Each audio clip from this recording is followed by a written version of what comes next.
Bueno, bienvenidos a esta segunda parte de la clase tercera, en la cual vamos a ver propiamente eh, la reforma constitucional en la Constitución argentina. Eh, Como saben, la Constitución está estructurada en tres partes. Una primera que es la Declaración de Derechos, una segunda que es la organización de los poderes y una tercera que es la relación entre el Estado federal y las provincias. Eh, la reforma o la norma que regula la reforma constitucional está prevista en esta primera parte, particularmente en el artículo 30, y lo que dispone es un mecanismo que se conoce como la doctrina como rígido de reforma, es decir, un mecanismo que requiere alto consenso para poder llevarse a cabo. ¿Por qué? Porque dispone dos cosas. En primer lugar, dispone que la Constitución puede ser modificada en todo o en parte. Y en segundo lugar, establece que para poder modificar la Constitución se requiere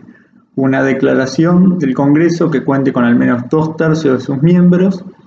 y además la reforma va a ser hecha por lo que se conoce como una convención constituyente, es decir, un nuevo órgano, una nueva institución convocada ad hoc, es decir, para ese acto, para efectivizar la reforma. Entonces, el sistema de reforma constitucional argentino, que está tomado del sistema de reforma constitucional de Estados Unidos, tiene dos pasos: la declaración de reforma y la reforma propiamente dicha. En el caso de Estados Unidos tiene tres pasos, que es la declaración de reforma, la reforma propiamente dicha y la ratificación por parte de los estados, pero directamente por aplicación práctica o doctrinaria se ha hecho simplemente dos: declaración de reforma y ratificación por parte de los estados. Entonces, reitero para que quede claro, el procedimiento de reforma es un procedimiento rígido que requiere 2/3 de los miembros, una declaración de 2/3 de los miembros de las cámaras del Congreso para llevar a cabo la reforma, y la instrumentación de la reforma propiamente dicha se va a hacer por una convención constituyente que va a ser convocada al efecto, en el cual se van a elegir miembros para que específicamente se dediquen a efectivizar y realizar la reforma. Obviamente el artículo 30 es un artículo escueto, pero que abre distintas interrogantes que han sido discutidos y planteados hasta el día de hoy. Una primera discusión que enseguida aparece con la ley o con la norma es si la reforma tiene que ser hecha a través de una ley o puede ser declarada. Esta discusión no apareció en las sucesivas reformas que hubo en la Constitución. Digamos, la Constitución tuvo distintas reformas, pero las más importantes fueron la de 1949, la del 57, una vez que se derogó en el 56 la reforma del 49, que fue la reforma que se hizo durante el gobierno de Perón, y después la reforma del 94. Es decir, que es una constitución que prácticamente se mantuvo inalterada durante el siglo XX. Pero en el 94, o en realidad en el 93, que fue cuando se convocó la reforma, se planteó una pregunta muy importante vinculada a este tema de la declaración o la ley que convoca la reforma. Y se dio justamente porque el entonces gobierno de Menem ingresó la reforma por Cámara de Diputados, y cuando llegó a Cámara de Senadores, Cámara de Diputados obtuvo los 2/3, en Cámara de Senadores se trabó porque el partido opositor, en este caso el Partido Radical, no daba el apoyo para llevar a cabo la reforma, lo que llevó, después de un acuerdo famoso que se llamó el Pacto de Olivos, a su aprobación. Sin embargo, el proyecto que se aprobó en el Senado no era el mismo que el que se aprobó en diputados. Entonces, lo vamos a ver más adelante, pero lo que hubiese correspondido, si este hubiese sido el tratamiento de una ley, es que reingresara a la Cámara de Origen para que esta Cámara aprobara el nuevo proyecto o el proyecto reformado por parte de senadores. Sin embargo, una declaración de los presidentes de las cámaras que se dijo que la declaración de reforma estaba satisfecha y que por lo tanto la ley era válida, aunque solo contaba con la aprobación de ese proyecto de ley de la Cámara de Senadores. Entonces, una primera pregunta que se abrió entonces es si la ley o la norma que autoriza la reforma puede ser una declaración o estrictamente tiene que ser una ley. Esta discusión se dio en el marco de un caso que se llamó Polino, que fue justamente un grupo de diputados del Partido Socialista, entre ellos Polino, y el otro diputado era no recuerdo el nombre, Bravo, que cuestionaron este procedimiento y dijeron que no se había respetado el procedimiento de reforma previsto en la Constitución, básicamente porque se violaba el artículo 71 que obliga a remitir el proyecto a la Cámara original y pidieron que se declarara inconstitucional el proyecto. La mayoría no hizo lugar a la presentación, básicamente porque sostuvieron que no tenían legitimidad los diputados para cuestionar la reforma. Después vamos a ver el problema de la legitimidad en el control de constitucionalidad. Y sostuvieron que la declaración de reforma era un mecanismo válido para llevarlo a cabo. En el caso hubo dos disidencias, que fueron las de Fait y Bogiano, que justamente dijeron que se había violado el procedimiento del artículo 71 y que además los diputados, en el caso de Fait, tenían absoluta legitimidad porque se estaban reformando las reglas básicas del juego republicano y por lo tanto un acto de semejante trascendencia habilitaba entender una legitimidad en forma mucho más amplia. Pero este tema de la legitimidad lo vamos a ver más adelante, así que no se preocupen. Entonces, una primera discusión que parecería haberse saldado o parecería estar medianamente saldada es que no tiene que ser estrictamente una ley, sino que puede haber una declaración de las cámaras del Congreso que autoricen la reforma. La segunda discusión es qué tipo de mayoría tiene que ser para permitir la reforma, porque el artículo no clarifica si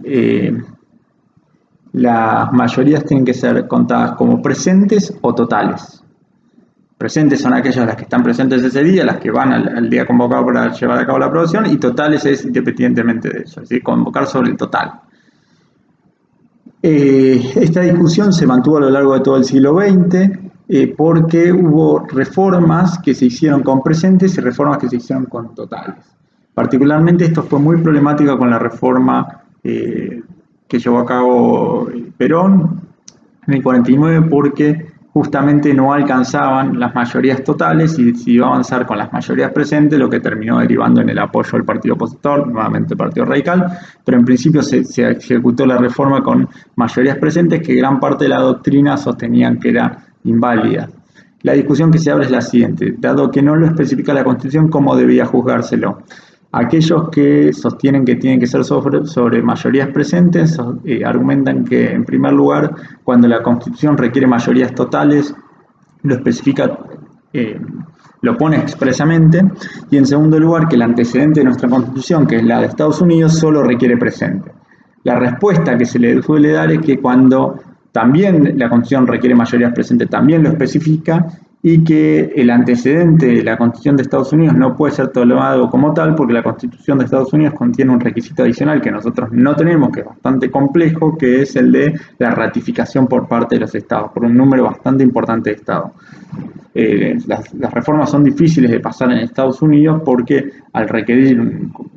la aprobación por parte de, no recuerdo si son 2/3 de los estados, se suele trabar los proyectos de enmienda de reforma constitucional en aquellos que oponen mayor resistencia. Entonces la respuesta es, dado que este procedimiento es un procedimiento aún más rígido que el nuestro, la salvaguarda que tiene este procedimiento para que no sea fácilmente reformada la Constitución es que sea considerado mayorías totales. Y un último argumento que se da, que fue agregado con la Constitución del 94, es que en el 94 se incorporó el artículo 75, inciso 22, que probablemente lo hayan visto en Derechos Humanos, que es el artículo que permite incorporar tratados con jerarquía constitucional. Es decir, se reguló un mecanismo flexible de reforma constitucional. El Congreso mismo, sin necesidad de convocar a una convención constituyente, por 2/3 de los totales puede incorporar un tratado y además de incorporar el tratado, otorgarle jerarquía constitucional. Entonces, la analogía que se traza es que si para establecer un mecanismo flexible previsto en el artículo 75, inciso 22, se establecieron mayorías totales, con más razón para reformar el resto de la Constitución, también deben ser computadas sobre la base de estas mayorías. Este sería un poco el razonamiento que plantea esta segunda posición, que hoy puede ser considerada como la que es mayoritariamente defendida en en los distintos ámbitos. Ahí se tiende a sostener que la reforma constitucional tiene que ser hecha sobre 2/3 de los totales, pero cada tanto esta discusión reaparece, generalmente cuando un presidente quiere impulsar una reforma constitucional, esta discusión acerca de si tiene que ser presentes o totales. Obviamente cuando es totales es más difícil porque requiere del apoyo de la oposición. Después, otras discusiones muy interesantes que se han planteado es acerca de cuánto puede limitar el poder constituido, esto es el Congreso, la Convención Constituyente, y a su vez, cuánto espacio tiene la Convención Constituyente para apartarse o para ser soberana, es decir, para efectivizar la reforma independientemente o en el marco que le establezca el poder constituido. La primera discusión se dio en el 94 porque la ley de reforma establecía lo que se llamó el núcleo de coincidencias básicas, es decir, un sinnúmero de instituciones y reglamentaciones que iba a tener la Constitución que no admitían modificaciones, es decir, que tenían que ser aprobadas a libro cerrado, por la positiva o por la negativa. Entonces, hubo algunas acciones en particular promovidas por un diputado llamado Romero Freiris, que cuestionaron esta disposición sosteniendo que violaba su mandato como constituyente. Es decir, el hecho que se haya impuesto un grupo cerrado de instituciones normas que tenían que incorporar la Constitución por la formativa o por la positiva, sostuvieron que violaba el mandato de los constituyentes para reformar la Constitución. Esta acción igual fue desestimada nuevamente con argumentos formales de legitimidad. Pero una segunda discusión, que es la que veíamos al revés, es decir, ¿cuánto espacio tiene la constituyente para reglamentar más allá del marco establecido por el Congreso para llevar a cabo la reforma? Se planteó en relación a la edad jubilatoria de los jueces. La reforma del 94 había establecido que, la ley de reforma del 94 había establecido que en la Convención Constituyente se iba a poder establecer un nuevo mecanismo de designación de los jueces, que fue en definitiva lo que hoy es el Congreso el Consejo de la Magistratura, que es el organismo que se creó para proceder al proceso de designación de jueces. Hasta el 94 todos los jueces eran elegidos por el presidente con acuerdo del Senado. Ahora, la mayor parte de los jueces federales y nacionales tienen que atravesar un proceso a través del Consejo de la Magistratura, y ese Consejo eleva una terna al Poder Ejecutivo para que entre esos 3 jueces se elija uno que envía al Senado para obtener su aprobación. Es decir, se estableció todo un procedimiento adicional. Pero también en el 94, el artículo 99, inciso 3, lo que reguló fue un límite a la edad de los jueces. Se estableció que cuando los jueces cumplían 75 años, dejaban de ejercer sus funciones o tenían que obtener la aceptación del Senado para poder mantenerse en el cargo durante 5 años más.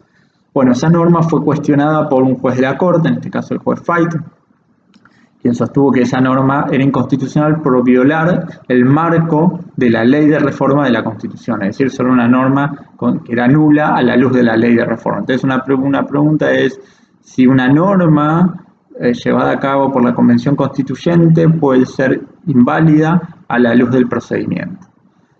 Y la respuesta que dan en Fait es sí, porque la Convención Constituyente es soberana, pero en el marco que le fija, en el marco de las reglas de juego que le fija el Congreso. Es interesante ver cómo el poder constituyente en este caso está dividido en 2 momentos: el poder constituido fijándole reglas de juego al poder constituyente derivado. ¿Se acuerdan que el poder constituyente derivado era aquel que podía hacer a cabo la reforma? Entonces la primera respuesta es que sí, y en concreto en Fait se responde que la norma es inválida porque se dice que una cosa es autorizar el procedimiento para designar los jueces y otra cosa es autorizar el límite al mandato de los jueces. Plantea que lo que se regulan son 2 cosas distintas. Esta discusión se va a retomar muchos años después en el caso Schifrin, donde esta misma problemática se vuelve a plantear con otros jueces, es decir, con jueces de la Corte Suprema que tenían otra composición, y la respuesta que van a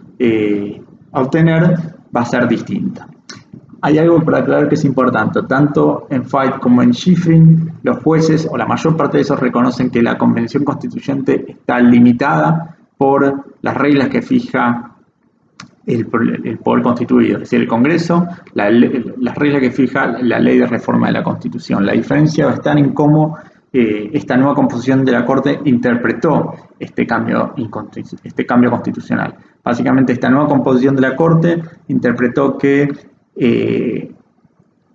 la modificación al mandato de los jueces estaba implícitamente incluido en la ley de reforma del 94. ¿De qué forma lo va a interpretar? Bueno, lo que va a decir la mayoría es que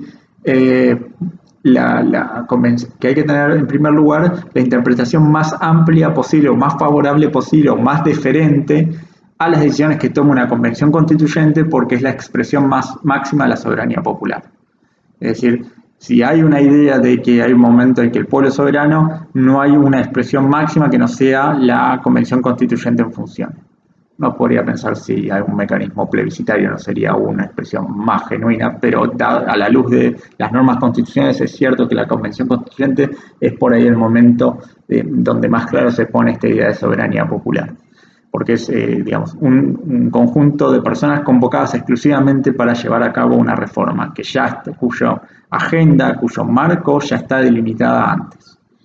Entonces van a decir que hay que tener la mayor deferencia hacia esta convención constituyente, salvo que esta convención constituyente esté afectando derechos fundamentales o el sistema republicano. En este caso,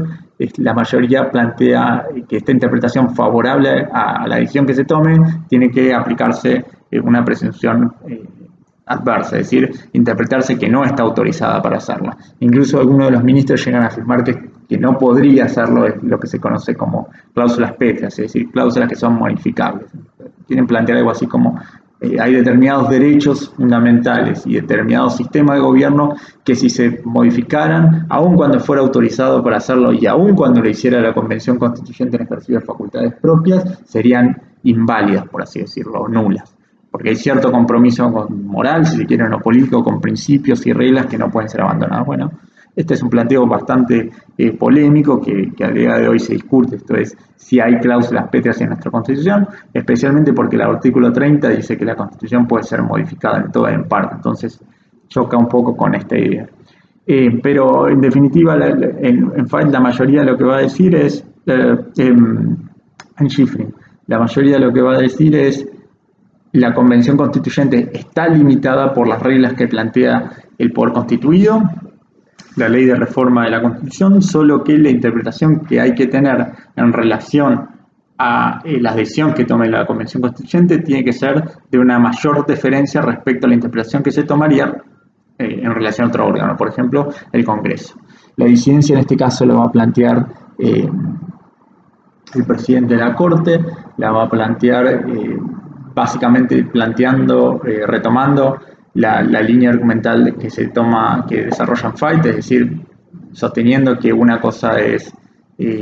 autorizar la modificación del sistema de elección de los jueces y otra muy distinta es autorizar la modificación del mandato de los jueces, y que si bien uno podría considerar que en términos políticos la decisión fue acertada o no, el rol del juez no es ese, sino tratar de verificar si la convención estaba o no autorizada por la norma que le confería competencia o legitimidad para actuar. Es muy interesante que en este caso el planteo de Rosenkrantz retoma, si ustedes lo leen y le pido que lo hagan, el argumento que veíamos en Holmes, la idea de cómo atarse a ciertas reglas, en este caso las reglas de la ley de reforma constitucional, si bien son reglas que en el plano inmediato parecen cadenas o límites que nos impiden lograr objetivos, es una forma de liberarnos de ciertas ataduras. Por un lado, de proteger a minorías del riesgo de que se lleven a cabo modificaciones que no autorizaron cuando dieron el apoyo para la reforma, pero también de vincularnos con las reglas de una forma armónica y permitir desarrollar un sistema cohesionado a través del cual tengamos la idea de que las normas nos atan para permitirnos liberarnos de determinadas discusiones. Es decir, la idea de que los límites pueden ser liberadores y no solo limitantes es una idea que se perfila en este voto de indicidencia que cuestiona la capacidad de la Convención Constituyente del 94 para llevar a cabo la modificación sobre la edad de los jueces. Así que le pido que miren ambos fallos. Espero que esta breve introducción hacia ellos y esta explicación acerca de las principales discusiones que plantea la reforma 94 la miren. En el texto está perfectamente planteada y desarrollada, así que les pido que lean el texto, que lean los fallos y nos vemos la próxima.